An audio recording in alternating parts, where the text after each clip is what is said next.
Gereja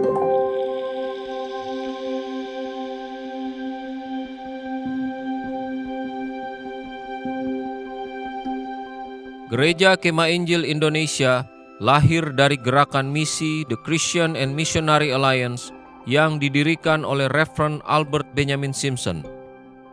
Dia mengutus misionari pertama ke Kongo, Afrika di tahun 1884 dan disusul ke berbagai negara termasuk Asia. Reverend Dr. Robert Alexander Jaffray, salah satu utusan misi yang diutus ke Cina dan yang kemudian Tuhan menuntunnya memulai pelayanan di Indonesia. 10 Februari 1928, misionaris dari Christian and Missionary Alliance, Dr. Robert Alexander Jaffray menginjakan kaki di Balikpapan dan mulai melakukan pekabaran Injil sampai ke Samarinda. Beliau kembali lagi ke Cina setelah pelayanan ini dan mempersiapkan pengutusan Injil ke Indonesia atau Hindia Belanda. 1929, Dr. Robert Alexander Jaffray dan Dr. Leland Wang membentuk lembaga misi bernama Chinese Foreign Mission Union atau Persekutuan Utusan Injil Tionghoa untuk membantu Dr. Jaffray mewujudkan misi pekabaran Injil di Indonesia. 1 Juli 1929, rombongan pertama utusan CMA datang ke Indonesia. Dan 31 Juli 1929, 7 orang dibaptis di Balikpapan, dan ini menjadi buah sulung yang tercatat dalam pelayanan misi CMA di Indonesia. Tenaga misi yang ditempatkan adalah David Clench dan Paul Len. September 1930, Dr. Jaffray pindah ke Makassar secara penuh dari Tiongkok dan menjadikan Makassar sebagai basis pelayanan atau pusat pekabaran Injil untuk menjangkau Indonesia. Oktober 1930, edisi perdana majalah Kalam Hidup terbit di Makassar, yang kemudian menjadi cikal bakal berdirinya penerbitan Kalam Hidup, yang mencetak bahan khotbah dan bahan pelajaran Alkitab. Yang kemudian pada tahun 1958, penerbit Kalam Hidup pindah ke Bandung.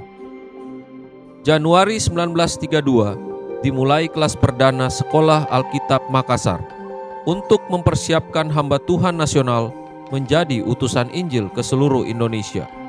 Yang kemudian pada tahun 1958, Sekolah Alkitab Makassar berubah nama menjadi Jaffray Bible College dan tahun 1966 menjadi Sekolah Tinggi Teologi Jaffray sampai sekarang.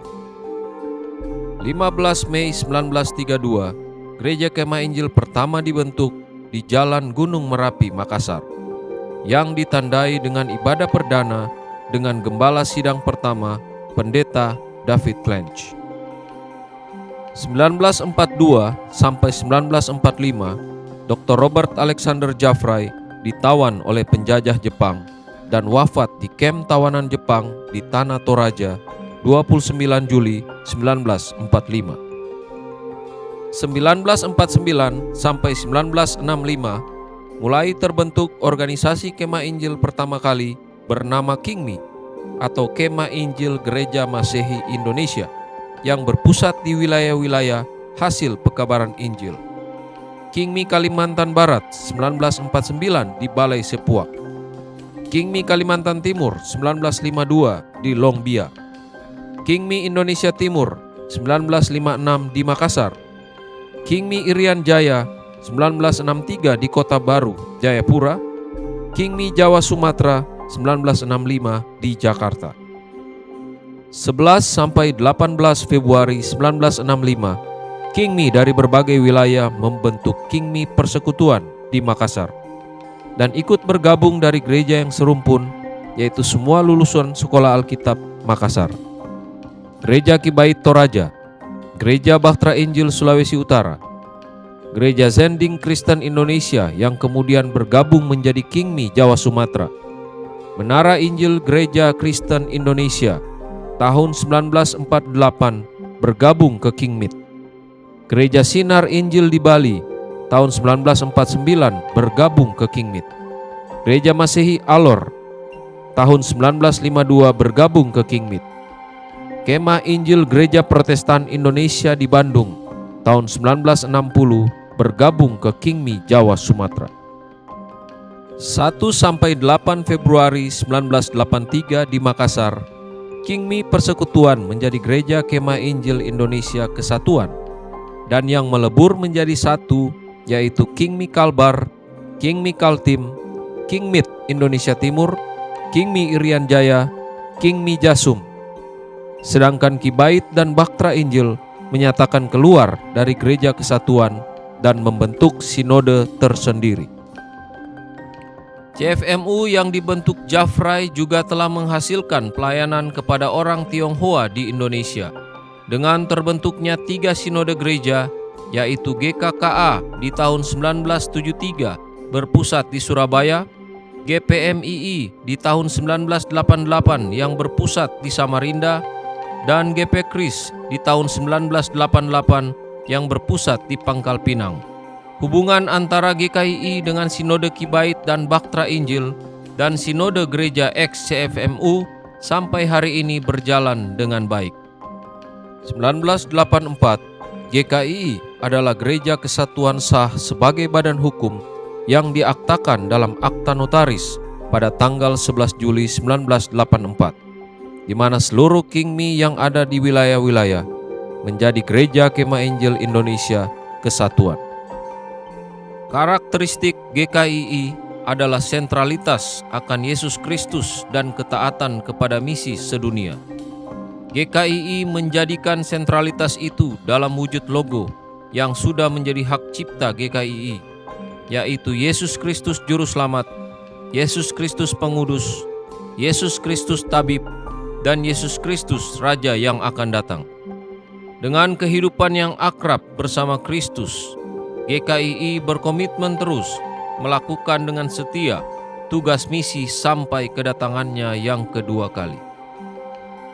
22 Agustus 1987, GKII memperoleh status terdaftar dengan nomor 87 tahun 1987 di Kementerian Agama Republik Indonesia yang izinnya berlaku selama ada GKII di Indonesia.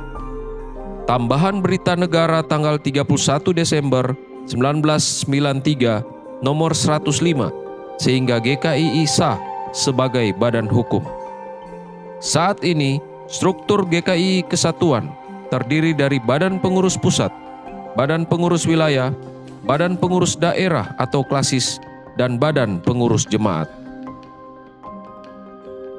1991 sampai 2021, wilayah-wilayah bertambah menjadi 13 wilayah pelayanan dengan wilayah yang ditambah: wilayah Sulawesi Utara 1991, wilayah Kaltengsel 2001, wilayah Bali Nusra 2021, wilayah Papua menjadi Papua Sinode Wilayah 1, 2, dan 3 2006, wilayah Kalimantan Utara 2011, wilayah 2 Kalimantan Barat 2016, wilayah 4 Papua 2021, wilayah Jawa 2021. 2022, data statistik terakhir dari GKII, ada 14 wilayah pelayanan dengan 125 daerah atau klasis, gereja lokal mandiri dan pos PI atau pos PU berjumlah 2.693 dan anggota jemaat keseluruhan 543.412 jiwa yang terdiri dari jumlah baptis 444.754 jiwa dan yang belum baptis 98.658 jiwa. GKII juga memiliki 12 sekolah tinggi teologia dan 21 STP atau SMTA teologi dengan jumlah pendeta, vikaris, dan evangelis sebanyak 5.015 pekerja. GKII saat ini telah menjadi gereja misioner dan tersebar di seluruh Indonesia mulai dari Papua sampai Sumatera. GKII telah pernah mengutus utusan Injil ke Suriname dan saat ini ada utusan misi ke Hong Kong, Taiwan, dan pelayanan kepada orang Burma. GKII terus akan menjadi gereja yang bermisi. Namun pada saat yang sama, GKII terus membangun gereja lokal yang sehat dalam pertumbuhan, bertambah dalam keluasan pelayanan, dan berdampak bagi warga masyarakat di mana gereja itu ada. Hanya gereja yang sehat yang akan dapat bermisi dengan baik. Hanya gereja yang menjadikan Kristus sentral dalam pelayanan akan mampu menjadi gereja misioner yang efektif. Jayalah Kristus, jayalah GKII.